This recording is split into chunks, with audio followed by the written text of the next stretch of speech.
see me?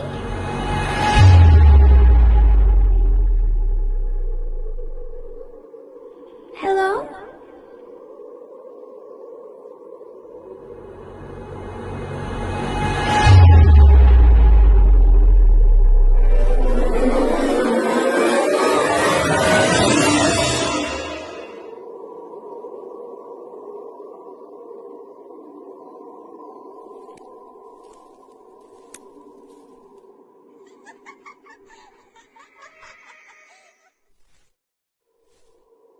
Can you find me? I'm behind you. I am right behind you.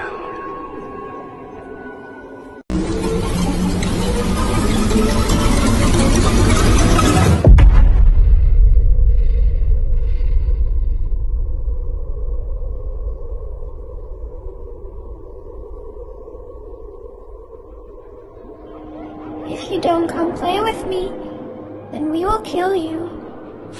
Smile dog एक डरावनी creepy pasta कहानी है जो internet पर एक रहस्यमय तस्वीर smile.gp के बारे में है। ये तस्वीर एक कुत्ते को इंसानी दांतों के साथ दिखाती है।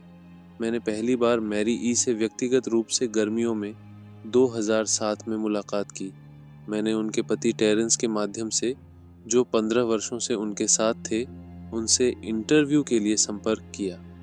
शुरुआत में मैरी ने सहमति दी थी क्योंकि मैं कोई पत्रकार नहीं था, बल्कि एक शौकिया लेखक था जो अपने कॉलेज असाइनमेंट और कुछ काल्पनिक कहानियों के लिए जानकारी जुटा रहा था। हमने इंटरव्यू की योजना एक खास सप्ताहांत पर बनाई जब मैं अन्य कामों से शिकागो में था, लेकिन आखिरी समय में मैरी ने अपना विचार बदल दिया और खुद को बेडरूम में बंद कर लिया।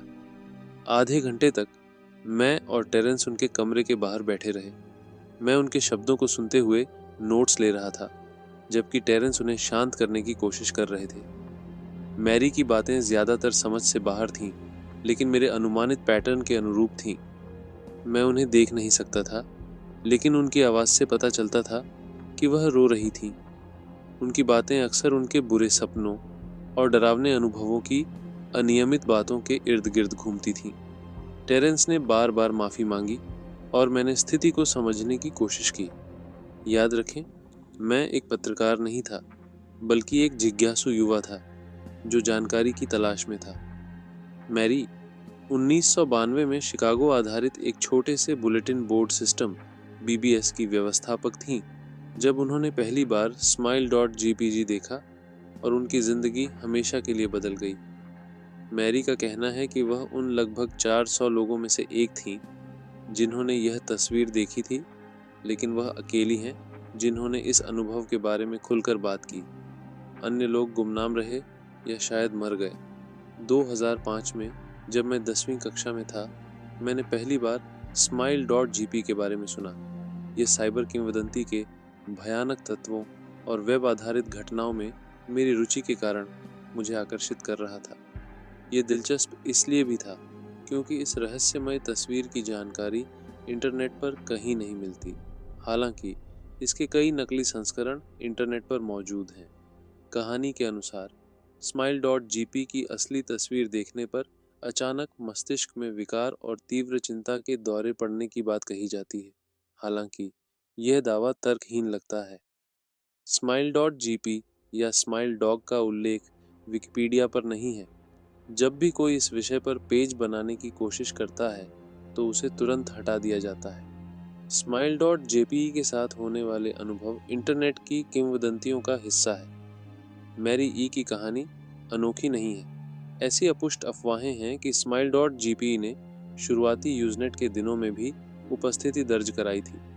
एक प्रसिद्ध कहानी के अनुसार 2002 में एक हैकर ने समथिंग ऑनफुल नामक व्यंग्य और हास्य वेबसाइट के फोरम पर स्माइल डॉग की तस्वीरें इतनी बड़ी संख्या में पोस्ट की कि उस समय फोरम के लगभग आधे उपयोगकर्ताओं को मिर्गी के दौरे पड़ने लगे। यह भी कहा जाता है कि 1990 के दशक के मध्य और अंत में smile.gp चेन ईमेल के अटैचमेंट के रूप में प्रसारित हुआ था, जिसका विषय पंक्ति होती थी, मुस्कुराइए, ईश्वर आपसे प्रेम करते हैं।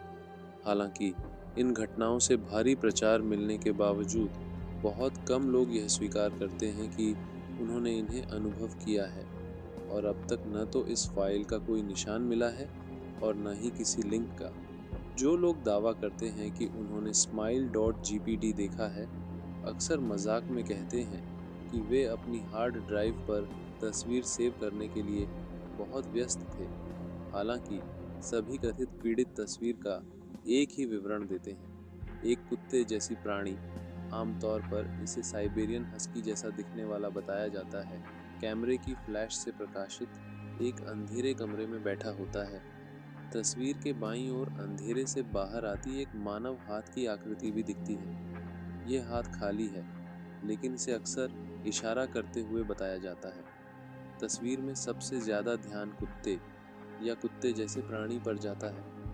प्राणी का थूथन एक चौड़ी मुस्कान में खींचा होता है, जिसमें दो पंक्तियों में बहुत सफेद, बहुत सीधे, बहुत नुकीले और बहुत ही मानव जैसे दांत दिखाई देते हैं। ये विवरण तस्वीर देखने के तुरंत बाद नहीं दिया जाता, बल्कि पीड़ितों के स्मरण के आधार पर होता है। पीड़ित दावा करते हैं कि उन्होंने यह तस्वीर अपनी आंखों में बार बार देखी, खासकर उस दौरान जब उन्हें मिर्गी के दौरे पड़ रहे थे। इन दौरे अक्सर तब भी जारी रहते हैं जब पीड़ित सो रहे होते हैं, जिससे उन्हें बहुत ही जीवंत और डरावने बुरे सपने आते हैं। दवाओं के माध्यम से इन दौरों का इलाज संभव है, लेकिन यह सभी मामलों में समान रूप से प्रभावी नहीं होता। मैरी ई, ऐसा लगता है, प्रभावी उपचार पर नहीं थी। 2007 में उनके अपार्टमेंट में मेरी यात्रा के बाद मैंने smile.gp के कथित पीड़ितों से संपर्क करने के लिए कई फोकलोर और अर्बन लीजेंड से जुड़े न्यूज़ ग्रुप्स, वेबसाइट्स और मेलिंग लिस्ट्स पर अपनी बात रखी। एक समय के बाद जब मुझे कोई प्रतिक्रिया नहीं मिली, तो मैंने अपने प्रयासों को भूलकर कॉलेज के पहले साल की पढ़ाई में ध्यान केंद्रित किया। हालांकि मार्च 2008 की शुरुआत में मैरी ने मुझे ईमेल के माध्यम से संपर्क किया। to jml@.com from mary@.net subject। पिछले गर्मी के इंटरव्यू के बारे में। प्रिय श्रीमान एल, पिछले गर्मियों में जब आप मुझसे इंटरव्यू के लिए मिलने आए थे, तो मेरे व्यवहार के लिए मैं अत्यधिक क्षमा चाहती हूँ। मुझे उम्मीद है कि आप समझेंगे कि यह आपकी गलती नहीं थी, बल्कि मेरी अपनी समस्याएं थीं, जिनके कारण मैंने ऐसा व्यवहार किया। मुझे एहसास है कि मैं स्थिति को और बेहतर तरीके से संभाल सकती थी। फिर भी मुझे उम्मीद है कि आप मुझे माफ़ कर देंगे। उस समय मैं डर गई थी। 15 वर्षों से स्माइल जेपीजी ने मेरा पीछा नहीं छोड़ा है। स्माइल डॉग हर रात मेरे सपनों में आता है। मुझे पता है कि यह बात मूर्खतापूर्ण लगती है, लेकिन यह सच है। मेरे इन सपनों और बुरे सपनों में कुछ ऐसा है जो उन्हें किसी भी वास्तविक सपने से बिल्कुल अलग बनाता है। मैं हिल नहीं पाती, नहीं बोल पाती हूँ। मैं बस सीधा आगे देखती हूँ और मेरे सामने वही भयानक तस्वीर का दृश्य होता है। मैं उस बुलाते हुए हाथ को देखती हूँ और मैं स्माइल डॉग को देखती हूँ। वह मुझसे बात करता है। ये कुत्ता नहीं है, ये मैं निश्चित रूप से जानती हूँ। हालांकि मुझे यह भी नहीं पता कि ये वास्तव में क्या है। ये मुझसे कहता है कि अगर मैं वही करूँ जो ये कहता है, तो ये मुझे छोड़ देगा। मुझे बस इसकी बात माननी है। ये कहता है, शब्द फैलाओ। यही वह अपनी माँ को परिभाषित करता है, और मैं जानती हूँ कि इसका मतलब क्या है। यह चाहता है कि मैं इसे किसी और को दिखाऊं, और मैं ऐसा कर सकती थी। मेरी घटना के एक हफ्ते बाद मुझे डाक में एक मनीला लिफाफा मिला, जिस पर कोई रिटर्न पता नहीं था। उसके अंदर सिर्फ एक 3 और आधा इंच की फ्लॉपी डिस्क थी। इसे जांचे बिना ही मुझे पता था कि इसके अंदर क्या है। मैंने लंबे समय तक अपने विकल्पों के बारे में सोचा। मैं इसे किसी अजनबी, किसी सहकर्मी को दिखा सकती थी, यहाँ तक कि टेरेंस को भी। हालांकि यह विचार मुझे घृणित लगता था। और फिर क्या होता? अगर स्माइल डॉग ने अपना वादा निभाया तो मैं सो सकती थी, लेकिन अगर उसने झूठ बोला तो मैं क्या करती? और कौन कह सकता है कि अगर मैंने उस प्राणी की बात मानी तो कुछ और बुरा मेरे पीछे नहीं आता।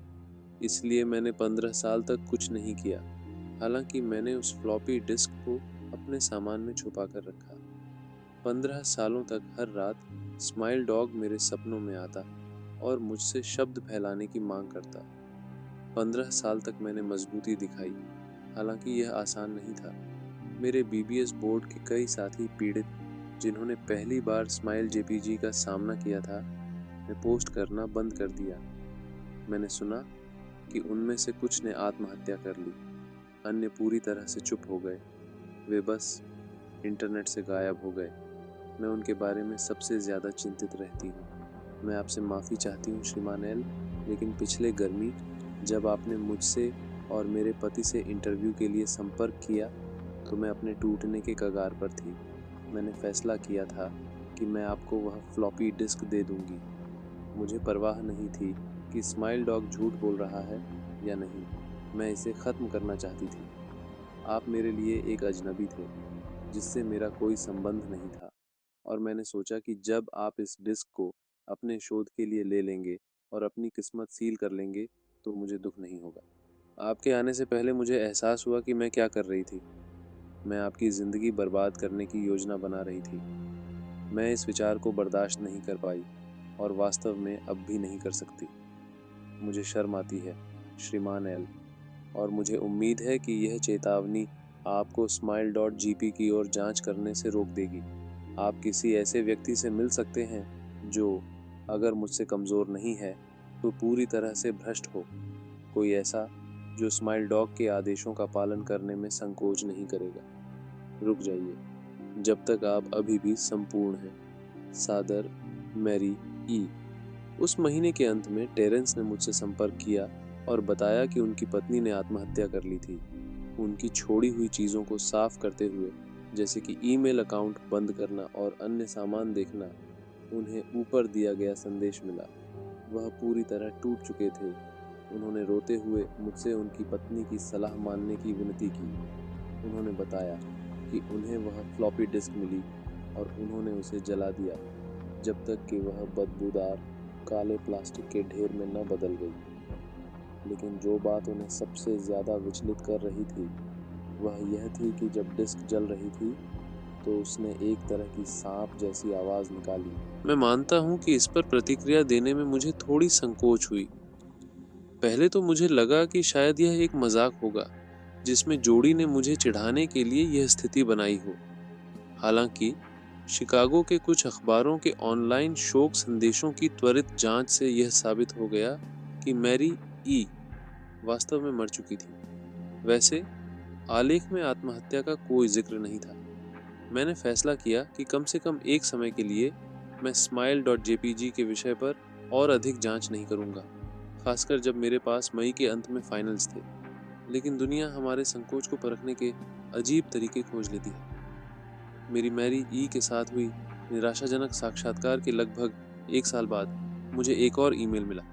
to jmail@.com from elzahir@.com, subject smile, नमस्ते।